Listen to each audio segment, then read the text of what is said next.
जय श्री कृष्णा। जय श्री राम जी। सुबह की मंगलमयी आप सभी को राम राम जी, सादर प्रणाम जी। सब खुश रहें। कैसे हैं आप लोग?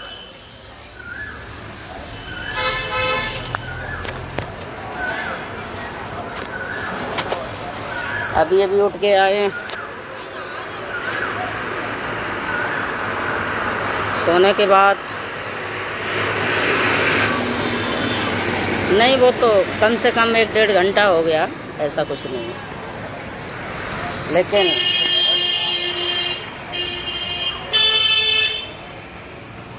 आओ,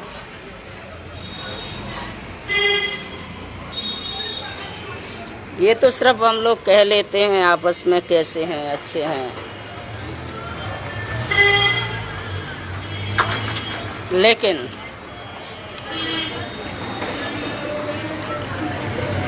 इस समय जो हाल है ना, ये अच्छे नहीं है। अगर वास्तविक विचार किया जाए ना, तो बिल्कुल अच्छे नहीं है। कहीं ना कहीं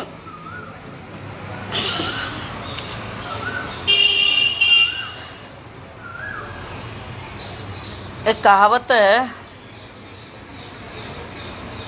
कि जब भक्त नहीं होगा तो भगवान कहाँ होगा।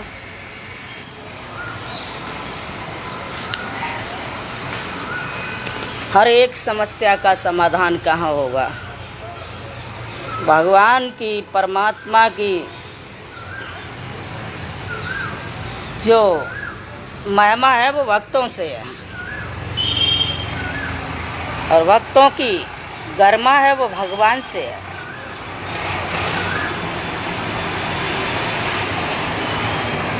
इसी प्रकार एक राजा की पहचान है, राजा का अस्तित्व है, वो केवल प्रजा से है।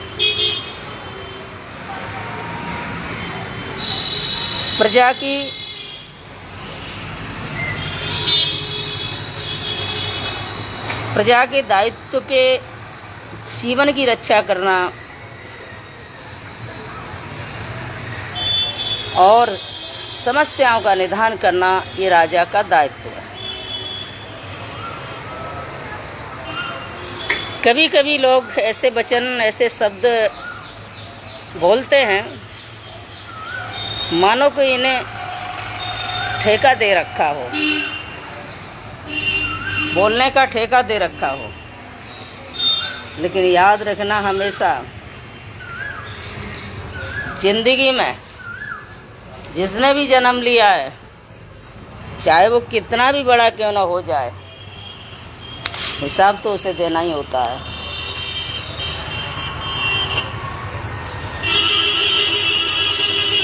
हमारे गुरु महाराज कहते थे कि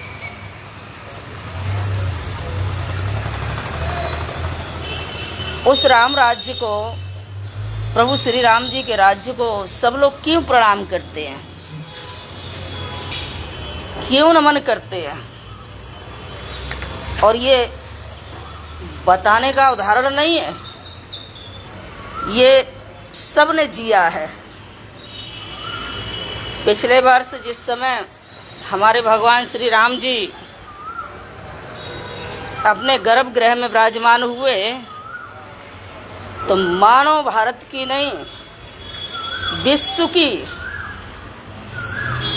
खुशियाँ धरातल से लेके ब्रह्मांड तक कितनी थी, ये हर बच्चे ने जिया है, हर बच्चे ने महसूस किया है। वो ओरिजिनल खुशी थी, ये कहने वाली बात नहीं है। मानते हैं कहानी किस्से हम लोगों ने सुने होंगे, लेकिन उनका आचरण हमने नहीं जिया, ये सच्चाई है। बहुत कम जी पाते हैं। अगर ऐसा संभव होता ना, तो कोई दूसरे राम जी का नाम लेने लगता। प्रभु श्री राम जी कभी धनुष बाण लेकर के हमारे बीच में नहीं आते हैं। हाँ, ये जरूर है, अगर इन महान ऊर्जा शक्ति पुण्य सिद्धांत के साथ ही यदि हम खिलवाड़ करते हैं ना, तो इसका खामियाजा भोगने को मिलता है। तो हमारे गुरुदेव जी कहते थे प्यारे, यदि कोई धर्म के नाम पर झूठा आश्वासन दे करके जीवन जी करके या किसी को मूर्ख बना करके या अपनी जिम्मेदारियों से भटक करके कुछ करता है ना, तो वो राजा की तो बात छोड़ो, इंसान कहलाने के योग्य नहीं है। और भी बहुत सारी शिक्षा उन्होंने अपनी वाणी से दिया करते थे। तो हम लोग छोटे थे तब भी सुना करते थे बैठ के। और घर वही प्रसन्न है जिस घर में बड़ों का आदर होता हो, अनुशासन हो, माता पिता का सम्मान हो और बच्चों में संस्कार हो, मर्यादाओं का पालन हो। 24 घंटे में कम से कम 1 घंटे बैठ करके एक दूसरे की बात को समझा जाए। जहाँ बड़ों के फैसले होते हैं ना, वहाँ छोटे घर बर्बाद नहीं होते हैं। जहाँ बड़े लोग फैसले लेते हैं, वहाँ छोटे घर कभी बर्बाद नहीं होते। और जहाँ बच्चे लोग फैसला लेने लगते हैं, वो घर कभी आबाद नहीं होते। और इतना ही नहीं, जिस राज्य में जो राजा शासन करता है ना, कहीं की बात हो चाहे अथवा लोगों को बताओ, जीने का अधिकार नहीं, सच्चाई बोलने का अधिकार नहीं, अपने जीवन पर सोचने का, अमल करने का अधिकार नहीं। कैसा भयानक समय। जिस राज्य में जनता भूखों मरने लगे, तड़फने लगे, मानवता शर्मसार हो जाए, बेटियों के साथ हर घंटे बहन बेटियों के साथ अत्याचार, बलात्कार, रेप होना शुरू हो जाए, सुबह से शाम तक खून खराबा होता रहे, मानव को नहीं देखना चाहता। और ऐसी स्थिति जब हमारे जीवन की, हमारे घर की, हमारे देश की बन जाए, तो समझ लीजिए कि कुर्सी पर कोई, सिंहासन पर कोई, सत्ता पर कोई और अथवा घर के अंदर कोई नायक अच्छा नहीं। जो शब्द हमने अच्छे लोगों के मुख से सुने, वो हम यहाँ यूज नहीं कर सकते। समय बदलने वाला है और बदल रहा है, कितना बदल चुका है आप लोग देख रहे हैं, है ना। बहुत छोटा उदाहरण, हम नहीं किसी का अपने जीवन में उतार पाते हैं।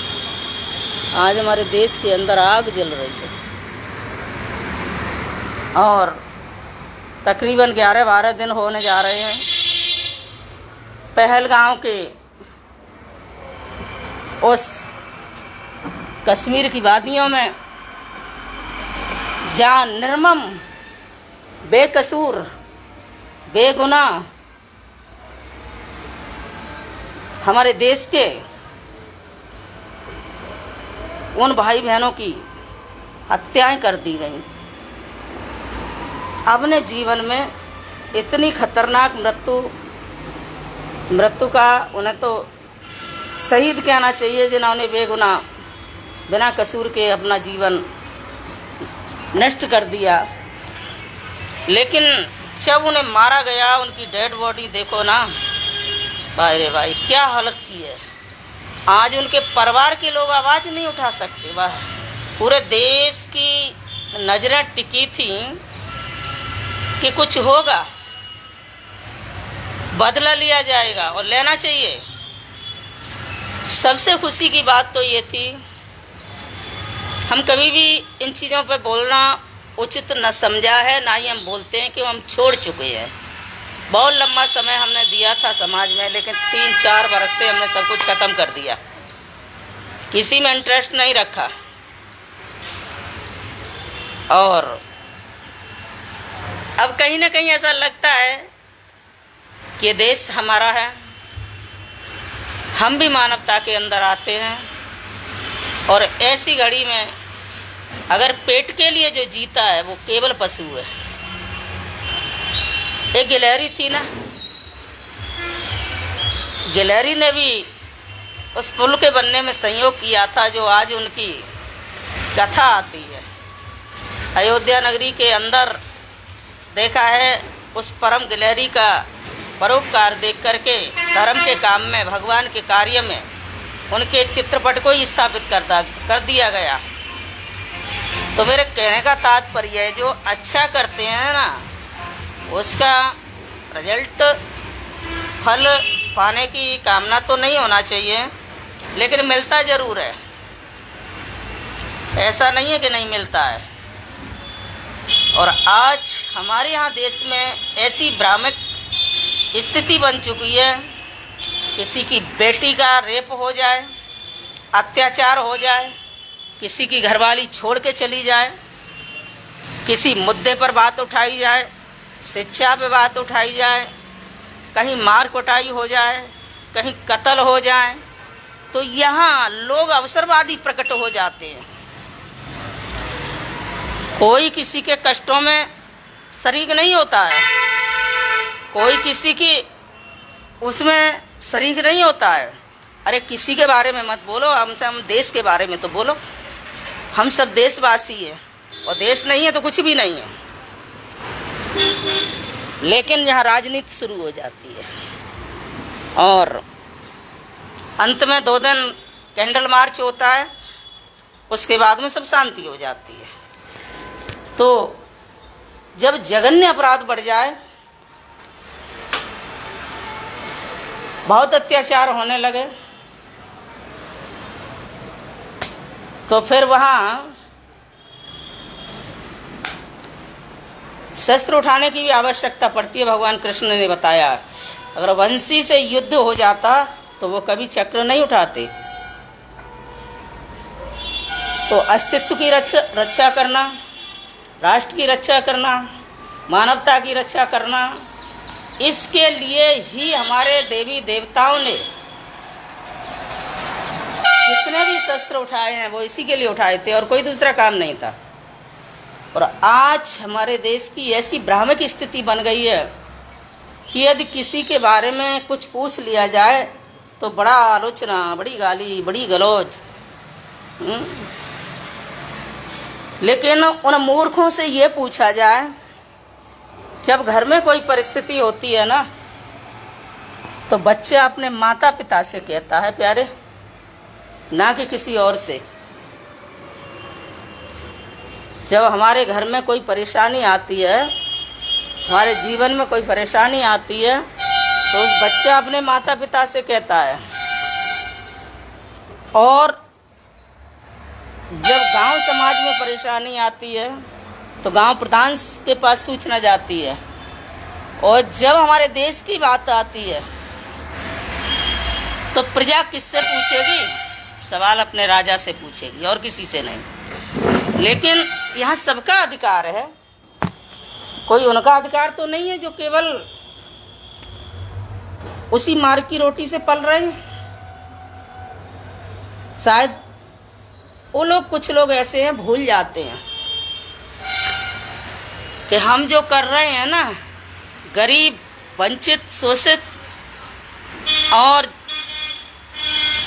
जिनको पिछड़ा कहा जाता है, और तमाम लोग, यानी हम नहीं कह रहे, ये लोगों की आवाज़ है। हमारी नज़र में कोई पिछड़ा नहीं है, हमारी नज़र में कोई गरीब नहीं है, हमारी नज़र में कोई छोटा नहीं है।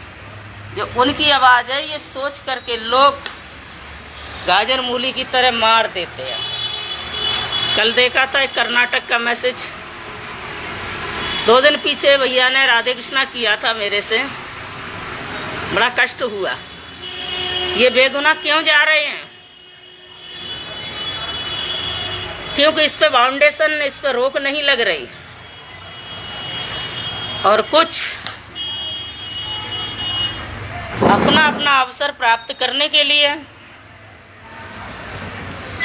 कुछ राज सत्ता में बैठे हुए लोगों ने, कुछ धर्म के ठेकेदारों ने अपना अपना स्वार्थ सिद्ध करने के लिए, प्रोपगंडा सीधा करने के लिए हमारे देश के अंदर धर्म के नाम पर इतना हिंदू मुस्लिम करना, इतना हिंदू मुस्लिम किया, इतना हिंदू मुस्लिम किया कि छोटे छोटे बच्चों के उस पवित्र हृदय पट पर वही छा बैठा। लेकिन फिर भी एक बहुत बड़ी खुशी की ये बात थी कि सब देशों में भारत एक पूजनीय देश है, सम्मानीय देश है, बड़े आदर के साथ नाम लिया जाता है, बड़ी शांति से लोग एक दूसरे का सम्मान करते हैं। लेकिन अब वक्त बहुत बदल चुका है। शायद मुझे कई वर्ष हो गए मैंने किसी भी शासन, किसी भी प्रशासन, किसी भी पार्टी के ऊपर एक कसम खाई थी कि हम कभी भी न लिखेंगे, न बोलेंगे, न कोई मतलब है।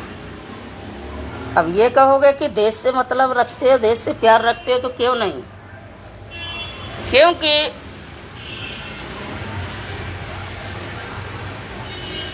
वहाँ बोला जाता है, जहाँ सुनने वाले लोग होते हैं, समझने वाले होते हैं, बाकी तो चुप रहने में ही अच्छा ही है। और जब समय गंभीर आ जाए तो चुप रहना भी ठीक नहीं है। आज स्थिति वो हो गई है हमारे देश की कि जब नाश मनुष्य का आता है तो पहले विवेक मर जाता है। इस समय विवेक मर चुका है, सोचने समझने का वक्त नहीं है। लेकिन मुझे खुशी उस दिन हुई थी सबसे बड़ी कि हमारे देश की पक्ष विपक्ष की सभी पार्टियां एक हो गई थी, सभी धर्म मजहब एक हो गए थे। किसी की ये आवाज नहीं थी कि ऐसा नहीं होना चाहिए। लोग सब उन बेगुनाहों का, उस खून का बदला चाहते थे और फैसले भी लिए गए। काफी उम्मीद थी लोगों को। लेकिन आज 10-12 दिन हो गए, मुझे नहीं लगता कि कुछ सुनने में समझने में आ रहा है। लेकिन कुछ तिलचट्टे मूर्ख तो इतने होशियार हैं, कहीं युद्ध के लिए गाड़ियां जा रही हैं, कहीं युद्ध के लिए आर्मी जा रही हैं, कहीं हमारे फौजी भाई जा रहे हैं, 2 मिनट में लिख देते हैं कि हवाई बारात पाकिस्तान के लिए। उनको ये भी अकल नहीं है कि ये वीडियो ओरिजिनल है कि फर्जी है, इतना भी समझ नहीं है। लेकिन हंगामा काटना, क्योंकि कुछ लोगों की हंगामा से और विद्रोह फैलाने से ही रोटियां चलती हैं। किनकी चलती हैं? जो लोग इसी पर निर्भर हैं, उनकी इसी पर रोटियां चलती हैं। आज समय कैसा है मालूम है? भूख से जनता मर रही है, काम सब खत्म हो गया, धंधा किसी के पास है नहीं, पढ़ाई लिखाई शिक्षा कराने की हर किसी की सामर्थ्य नहीं है, इतनी महंगाई है कि सरकारी स्कूल बहुत सब बंद हो गए। अगर कोई आवाज़ उठाता है, युवा कोई आंदोलन करता है, कोई अपनी हक की आवाज़ उठाता है, तो उन पर केस किए जाते हैं, उनको मारा जाता है, उनको पीटा जाता है, उनको जेल में डाल दिया जाता है। ऐसा समय आ गया मेरे देश का। लेकिन सामर्थ्यवान लोग ये भूल चुके हैं कि ये वक्त सबके लिए है, एक जैसा समय नहीं रहता है। कर्मों की आवाज शब्दों से कभी नीचे नहीं होती। कर्मों की आवाज शब्दों से कभी ऊंची नहीं होती। अरे भाई क्या बार बार ऊपर आ जाते हो। कर्मों की आवाज शब्दों से कभी ऊंची नहीं होती। दूसरों को नसीहत देना, आलोचना करना सबसे सरल बात है। दूसरों की आलोचना करना, दूसरे का अपमान करना, ये सबसे सरल बात है। इसे कोई भी कर सकता है और इसे वही करता है जो हमेशा दंगे फसाद कराने के मूड में रहते हैं। अच्छे लोग नहीं करेंगे। किसी की बुराई, किसी की आलोचना। अरे जब हमारे भारत की छोटी छोटी बेटियों के बलात्कार, रेप पर ये राजनीति करते हैं तो ये किसके बारे में नहीं बोल सकते हैं? ये सबके बारे में बोल सकते हैं। आज कुछ भी हो जाता है, छोटे से बड़ा काम, सबके लिए हमें लाठियाँ खानी पड़ती हैं। सबके लिए हमें आंदोलन करना पड़ता है। कोई ऐसा काम नहीं रहा है जो हम अपने अधिकार के बतौर, मानवता के अदौर, प्रजा के बतौर हम अपने उस चीज को, अधिकार को मांग सकें। सबसे मुश्किल काम है चुप रहना। सबसे मुश्किल काम है चुप रहना और आलोचना को सुनना, फिर उसमें से मार्ग निकाल करके कुछ अच्छा अवसर, अच्छा विचार करना। ये आवश्यक नहीं है मनुष्य के जीवन में। ये आवश्यक नहीं है कि हर लड़ाई की हार होती है। यहाँ हार जीत, बड़ा छोटा आना जाना लगा रहता है। ये आवश्यक नहीं है कि हर हार की जीत होती है। आवश्यक तो ये है कि उस हार से तुमने पाया क्या है, सीखा क्या है, जीता क्या है। तो भैया मन बहुत दुखी होता है, बहुत विचलित होता है और ऐसे राम राज्य को देख करके शायद हम छोटे होंगे, समझ नहीं होगी, अकल नहीं होगी, या इन चीज़ों से जुड़े नहीं थे, क्योंकि व्यक्ति आत्मनिर्भर नहीं था। आज सबके पास सोशल मीडिया है, लेकिन ऐसा अत्याचार कभी नहीं देखा। ऐसे खून खराबा हो रहा है।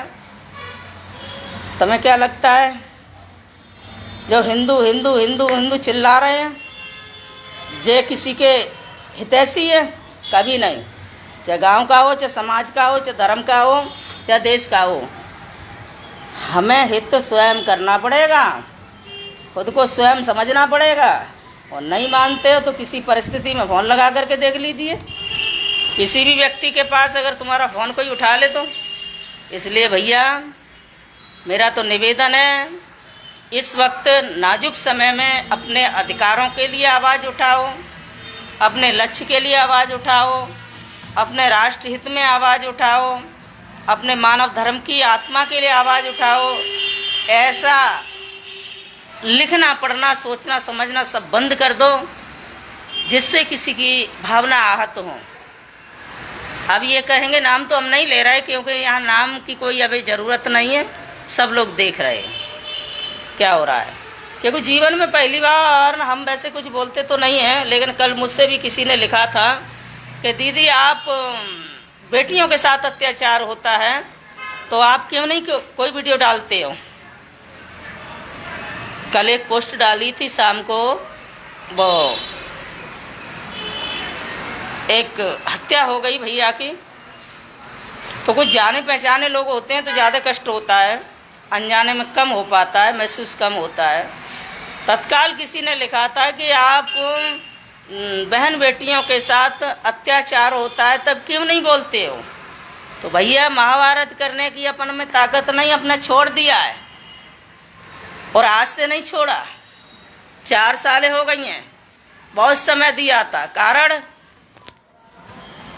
हम फोटोओं पर विश्वास नहीं करते, नाम पर विश्वास नहीं करते, बड़े बड़े मंचों पर विश्वास नहीं करते। तुम्हें क्या लगता है जो लोग आवाज़ उठाते हैं इकट्ठे होकर के, ये तुम्हारे हित के लिए आवाज़ उठाते हैं? कभी नहीं, बहुत कम। कुछ संगठन, कुछ लोग तो ऐसे हैं वो सिर्फ फोटो के लिए और एक दूसरे की माला पहनने के लिए और अपना अवसर निकालने के लिए ही आवाज़ें उठाते हैं। उनमें दर्द बहुत कम होता है। इसलिए दूसरी बात यह है कि मेरे पास इतना फालतू पैसा नहीं है, मेरे पास इतना फालतू वक्त नहीं है, और शायद इसीलिए हम आवाज़ नहीं उठाते, बंद कर दिया। और क्या होगा आवाज़ उठाने से? मरना नहीं है, बहुत बड़ी जिंदगी है, बड़ी मुश्किल में परमात्मा ने दिया इस जीवन को, इसलिए इसे बहुत सोच समझ के जीना है, बहुत अच्छे प्रकार से जीना है। जैसे एक भंवर में नाव पड़ी होती है जिसका कोई मलाहा नहीं होता ना, उसी प्रकार से इस समय देश की जनता है। तो आप सब इस बात को जिस दिन समझ जाएंगे उस दिन आपस में संगठित होना शुरू कर दोगे। यहाँ इंसानियत की लड़ाई बन चुकी है विचारधारा के चक्कर में, और इसलिए चेहरे देख करके, हैसियत देख करके, धर्म देख करके, इन सब चीज़ों को देख करके आगे मिशन बढ़ाए जाते हैं। तो समझ लो उसमें से पॉजिटिव ऊर्जा नहीं निकलेगी, नेगेटिव निकलेगी, और निकल रही है, और इतनी निकल चुकी है कि जगह जगह विस्फोट हो रहे हैं। कारण आप सब देख रहे हो। तो इस समय भैया बहुत भयानक समय चल रहा है, इसलिए कमाओगे तो खाओगे, पढ़ो लिखो, शिक्षित बनो, अच्छे बनो, और ये संगठनों में, ये पार्टियों में, इनमें जिनका काम है वो तो काम करेंगे, इसमें कोई दोहराव नहीं हो, करना भी चाहिए। जो लोग रजिस्टर्ड हैं वो तो करेंगे, लेकिन भैया जिनके घर में, जिनके बाप के शरीर पर अंडरवियर नहीं है, सुबह मजदूरी करने जाता है, शाम को आता है, तब बेचारे का परिवार पलता है, और जिनके बच्चे बिना काम के घूम रहे हैं, पढ़ने लिखने की उम्र है, काम करने की उम्र है, लेकिन समय के काल चक्र में ऐसे फंसे हुए हैं कि 10 पैसे का काम नहीं करते। तो उन्हें इन चीज़ों से दूर रह करके अपने घरों में, अपने परिवार में और अपने मोहल्ले में मोहब्बत करना सीख लो, अपने गांव वालों से प्रेम करना सीख लो। अगर कोई परिस्थिति लगेगी तो मोहल्ले के लोग खड़े हो जाएंगे, समाज के लोग खड़े हो जाएंगे, गांव के लोग खड़े हो जाएंगे। लेकिन जिनके पीछे तुम भाग रहे हो ना, ये अपना अवसर निकाल करके लाभ स्वयं ले जाएंगे, तुम्हारे पिछवाड़े में लात मार देंगे, और हो रहा है। इसलिए हमने उन भाई को भी यही जवाब दिया था, मुझे कोई इंटरेस्ट नहीं है, लेकिन पर्सनल तो किसी का कुछ भी हो हम कभी बोलते नहीं है। लेकिन इस समय हम सब भारतवासी है, हम सब देशवासी है। अगर इस वक्त कोई फैसला नहीं हुआ ना, कोई इसकी पाकिस्तान को सजा नहीं मिली ना, तो मुझे लगता है कि आगे बड़े से बड़ी घटना में कुछ हो भी नहीं सकता है। क्योंकि इस समय हर व्यक्ति, हर युवा पीढ़ी, हर समाज का, हर धर्म का, हर मजहब, हर व्यक्ति दुखी है, बहुत ज़्यादा दुखी है। और जैसी परमात्मा की इच्छा है, आवाज़ें निकालना, बोलना है, तो सबका धर्म बनता है। हमारे देश के वीर जवान सीमा पर रक्षा करते हैं, देश के फौजी, तो वो सामना गोली से करते हैं। लेकिन हम सब अपने देश के लिए, अपने लिए, अपना मोहड़े में से आवाज़ निकाल करके तो रक्षा कर सकते हैं ना। हमारी एक्टिविटी समाज को, सामने वाले को कब अनुभव होगी? जब हम बोलेंगे। तो इसलिए सबके पास संसाधन है, सबके पास व्यवस्था है जी, सबके पास आज़ादी है, सबके पास अधिकार है बोलने का। हम लोकतंत्र के रहने वाले हैं। हमारा मत ये अधिकार हमें देता है कि हमें अपने लिए, अपने समाज के लिए, अपने देश के लिए, अपने राष्ट्र के लिए बोलना चाहिए। तो इसलिए भैया जहाँ ज़रूरत है वहाँ ज़रूर बोलिए। तो हम जो फालतू चीज़ें लिखते हैं, इन चीज़ों को छोड़ करके, अपने लिए नहीं बता रहे ना कोई लिखते हैं, पढ़ते रहते हैं सारे दिन। अधिकारों की लड़ाई सीखो, अधिकारों पर बोलना सीखो,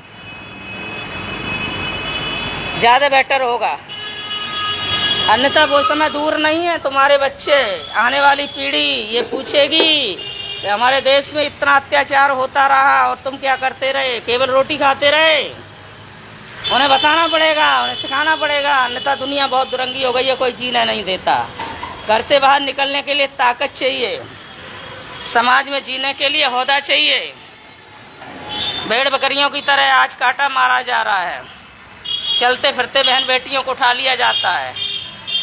हमने एक वीडियो देखा था कि थाने में ड्यूटी करते समय एक दरोगा महिला दरोगा से सेफ नहीं है, रो रो करके गुहार लगा रही थी। तो जो रक्षक हैं वही स्वयं सुरक्षित नहीं है, तो हम आम नागरिकों की तो क्या वैल्यू है। तो इसलिए भैया अपने जीने के लिए, अपने जज्बात के लिए, अपने देश के लिए, अपने मानवता के लिए, अपने समाज के लिए जज्बात पैदा करिए। जज्बात, अवसर प्राप्त करना छोड़ दो।